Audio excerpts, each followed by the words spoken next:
मुफ्ती साहब के YouTube channels को सब्सक्राइब कीजिए। आस्क मुफ्ती तारिक मसूद। नमाज क़ज़ा करने की आखिरत में सज़ा क्या है?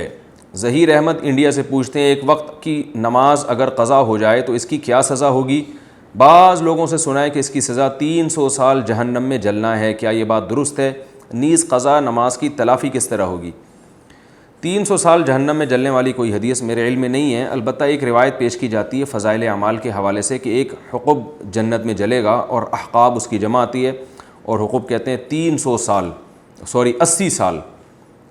तो लेकिन वो जो फ़ज़ाइल अमाल में रिवायत है वो भी हमने बहुत तलाश की है, वो भी कहीं भी नहीं मिलती। तो 80 साल वाली हदीस भी ठीक नहीं है, उसकी कोई सनद ही हमें नहीं मिली, बहुत तलाश किया। फ़ज़ाइल अमाल में हमने जब देखा तो शेखुल हदीस हज़रत मौलाना ज़करिया रहमहुल्लाह ने ख़ुद उसके बारे में नीचे लिखा हुआ है कि इसकी सनद पर मैं मुत्तली नहीं हो सका। और नुज़ुलुल अबरार का उन्होंने हवाला दिया, तो मैंने जब नुज़ुलुल अबरार को देखा तो उसमें भी सनद नहीं है। तो बहुत तलाश के बावजूद भी उसकी कोई सिरा मिलता नहीं है।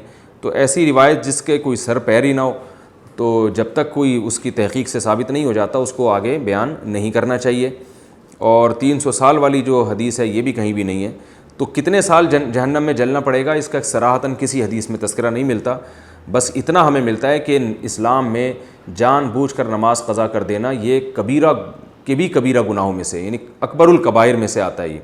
तो इसलिए नमाज नहीं क़ज़ा करनी चाहिए और जहन्नम की आग से बचने की कोशिश करनी चाहिए। और ये भी पता चलता है कि बहुत बड़ी सज़ा होगी जहन्नम में नमाज क़ज़ा करने वाले के लिए, मामूली सज़ा नहीं है, क्योंकि गुनाह की नौइयत से सज़ा की नौइयत बढ़ जाती है। लेकिन उसकी स्पेसिफ़िक कोई मिक़दार अहादीस में हमें नहीं मिलती कि कितने साल। आस्क मुफ्ती तारिक मसूद।